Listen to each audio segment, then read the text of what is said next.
यस्सिर ली अमरी वहलुल उक़दतम मिन लिसानी यफ़क़हू क़ौली।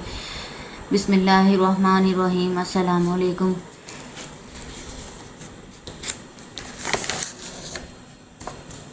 आज हम पढ़ेंगे रंजो गम के आदाब। मसाइल को सब्र सुकून के साथ बर्दाश्त कीजिए, कभी हिम्मत ना हारिए और रंजो गम को कभी हद एतदाल से ना बढ़ने दीजिए।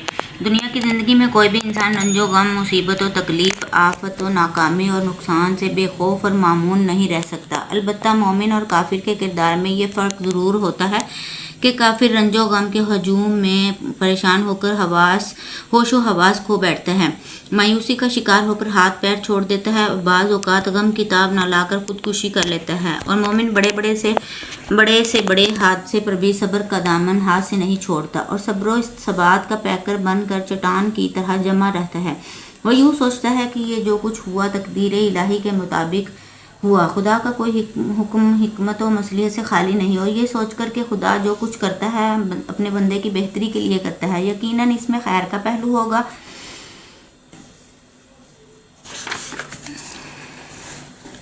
जब रंजो गम की कोई खबर सुने या कोई नुकसान हो जाए या कोई दुख और तकलीफ पहुंचे या किसी नागहानी मुसीबत में खुदा न खास्ता गिरफ्तार हो जाएं तो फ़ौरन इन्ना लिल्लाहि व इन्ना इलैहि राजिऊन, हम खुदा ही के हैं और इसी की तरफ लौट कर जाने वाले हैं, पढ़िए। मतलब यह कि हमारे पास जो कुछ भी है सब खुदा का ही है, इसी ने दिया है और वही लेने वाला है, हम भी उसी के हैं और इसी की तरफ लौट कर जाएंगे।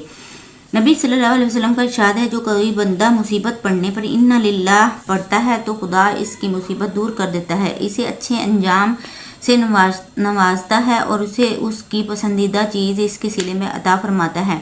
नबी सल्लल्लाहु अलैहि वसल्लम के साहबजादे हज़रत इब्राहिम रज़ियल्लाहु अन्हु नबी सल्लल्लाहु अलैहि वसल्लम की गोद में थे और जान कनी का आलम था। ये रिक्कत आमेज़ मंजर देखकर नबी सल्लल्लाहु अलैहि वसल्लम की आंखों से आंसू टपकने लगे और फरमाया, ए इब्राहिम, हम तेरी जुदाई से मगमूम हैं, मगर ज़ुबान से वही निकलेगा जो परवरदिगार की मर्ज़ी के मुताबिक होगा।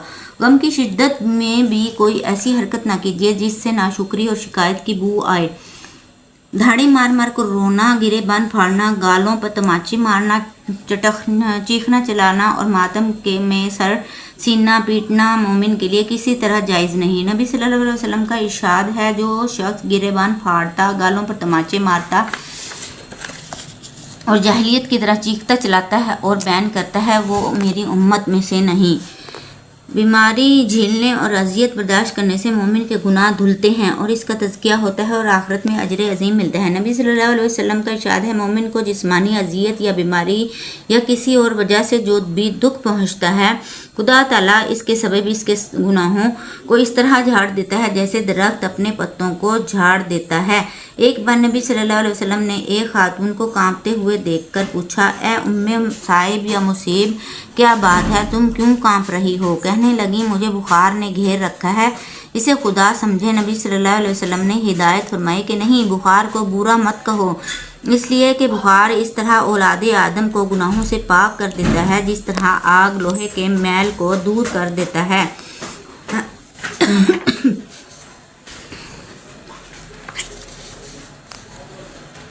अगर कभी खुदा न खास्ता मसाइब व आलाम इस तरह घेर लें कि ज़िंदगी दुश्वार हो जाए और रंजो गम ऐसी हैबतनाक शक्ल इख्तियार कर लें कि आपको ज़िंदगी वबाल मालूम होने लगे, तब भी कभी मौत की तमन्ना ना कीजिए और न कभी अपने हाथों खुद को हलाक करने की शर्मनाक हरकत का तसव्वुर कीजिए। ये बुज़दिली भी है और बदतरीन किस्म की ख़यानत और मईसत भी।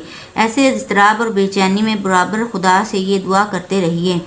जब किसी को मुसीबत में मुब्तला देखें तो ये दुआ पढ़िए। हज़रत अबू हुरैरा रज़ियल्लाहु अन्हु कहते हैं कि नबी सल्लल्लाहु अलैहि वसल्लम ने फरमाया कि जिसने भी किसी को मुसीबत में मुब्तला देखकर ये दुआ मांगी, इंशाअल्लाह वो इस मुसीबत से महफूज रहेगा। अल्हम्दुलिल्लाहिल्लज़ी आफ़ानी मिम्मा इब्तलाका अल्लाहु बिही व फ़ज़्ज़लनी अला कसीरिन मिम्मन खलक़ तफ़ज़ीला। खुदा का शुक्र है जिसने मुझे इस मुसीबत से बचाए रखा जिसमें तुम मुब्तला हो और अपनी बहुत सी मखलूक़ात पर मुझे फजीलत बख्शी। इसके साथ ही आज के आदाब यहाँ ख़त्म होते हैं। अब हम दुआ कीजिए कि कोई दुआ पढ़ लेते हैं। आज हम पढ़ेंगे औलाद के लिए दुआएं, नेक और पाकीज़ा औलाद के हसूल की दुआएं। रब्बी हबली मिनस स्वालिहीन, زکریا علیہ السلام کی دعا، ربی لا تذرنی فردا وانت خیر الوارثین، ربی ھب لی من لدنک ذریۃ طیبۃ انک سمیع الدعاء، ان اولاد کو شیطان کے شر سے محفوظ رکھنے کی دعا، انی اعیذھا بک وذریتھا من الشیطان الرجیم، اور اولاد کے نماز قائم کرنے کی دعا، رب اجعلنی مقیم الصلاۃ ومن ذریتی ربنا وتقبل دعا، اولاد کی اصلاح کے لیے دعا، رب اوزعنی ان اشکر نعمتک التی انعمت علی وعلی والدی وان اعمل صالحا ترضاہ واصلح لی فی ذریتی انی تبت الیک وانی من المسلمین۔ اور اس کے ساتھ ہی آج کی دعائیں بھی ختم ہوتی ہیں۔ انشاءاللہ کل ملیں گے، کل تک کے لیے اجازت دیجیے، اللہ حافظ۔